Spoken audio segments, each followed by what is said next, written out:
지난해 봄 YTN은 김학의 동영상 고화질 원본을 공개하면서 과거 검찰 수사의 문제점을 꼬집었습니다.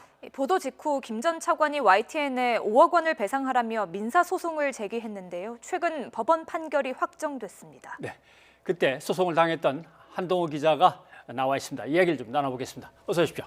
예. 자, 김학의 전 차관의 접대받는 영상의 고화질 원본 사건.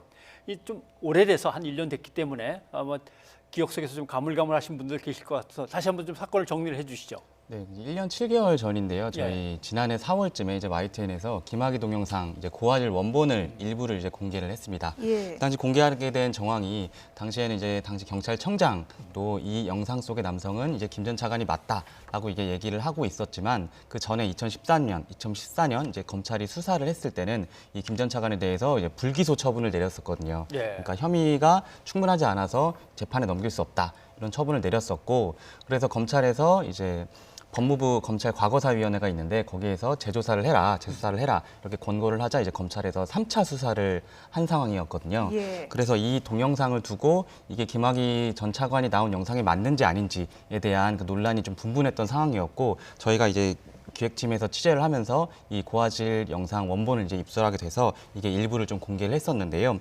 그 당시 이제 김학의 동영상 속 이 남성이 이제 김 전 차관이 맞다라는 거를 이게 저희가 이제 보도로서 보여주면서 예. 검찰의 이제 과거 2번에 걸친 수사가 좀 이게 부족하지 않았느냐 이런 점을 짚어준 보도였습니다. 당시 예. 보도 영상 한번 짧게 보겠습니다. 2013년 5월 경찰이 확보했다는 김학의 동영상의 고화질 원본입니다.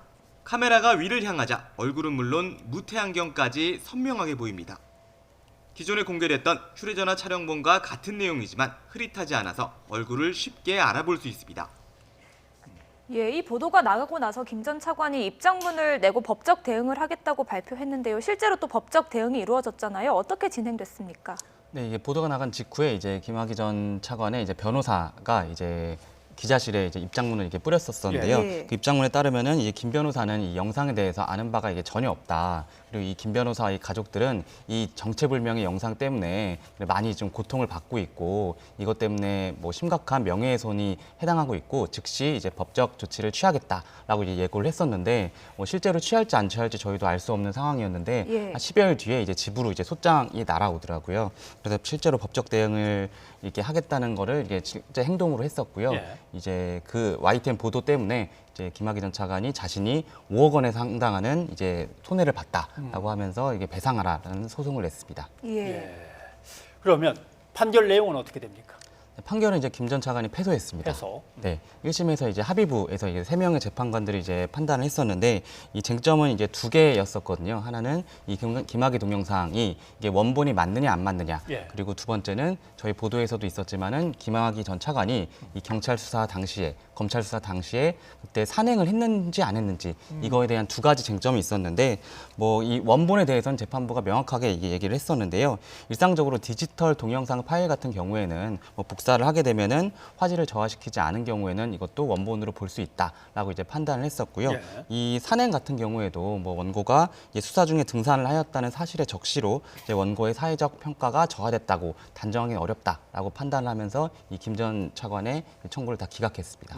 예, 김 전 차관이 패소한 이 YTN의 보도에서도 검찰 수사의 문제점을 꼬집었는데요. 이 김학의 동영상이라고 하는 김 전 차관 사건이 지금 우리 사회에도 시사하는 바가 있을 것 같습니다.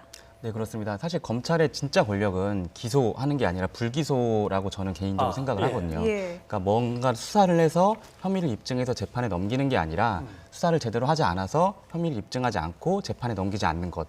사실 이렇게 되면은 사실 이게 이 김 전 차관의 행동이 이게 뭐 유죄인지 무죄인지 아예 가릴 수가 없는 상황이 되는 거거든요. 그래서 사실 검찰도 2013년과 14년에 이제 두 번을 수사를 했지만은 그때 당시 증거불충분으로 다 이제 불기소 처분을 했었고요. 예. 그 당시 저희 수사를 했던 경찰관들 저희가 계속 만났었는데 김 전 차관 본인과 그리고 주변 인물에 대해서 계속 영장을 이제 신청을 했는데 검찰에서 다 반려를 했다는 거예요. 그래서 검찰에서 뭐 영장도 반려되고 검찰은 재판에서 넘기지 않는 불기소 처분을 내리고 그러니까 사실 뭐 김 전 차관에 대해서는 이게 유죄인지 무죄인지 예. 가릴 수가 없는 상황이었죠. 예. 그래서 1심에서는 김 전 차관이 그래서 무죄와 면소 판결을 받았는데 지난해 10월에 2심 판결이 났어요. 그때는 이제 뇌물죄 일부가 이제 유죄로 인정이 돼서 2년 6개월 법정 구속이 됐었고요. 그렇죠.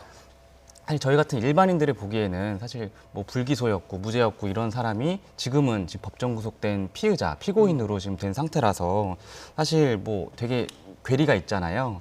그리고 또 그럼에도 불구하고 이 김학의 동영상 속 남성은 이 김 전 차관이 맞는데 이것 때문에 또 처벌받은 사람은 없거든요. 예. 김 전 차관도 처벌받지 않고 이거를 제공한 그 건설업자 윤중천도 처벌을 받지 않고 이런 것들을 봤을 때는 사실 납득하기가 좀 어려운 판결이었고 지난해 6월 문무일 검찰총장, 당시 검찰총장이죠.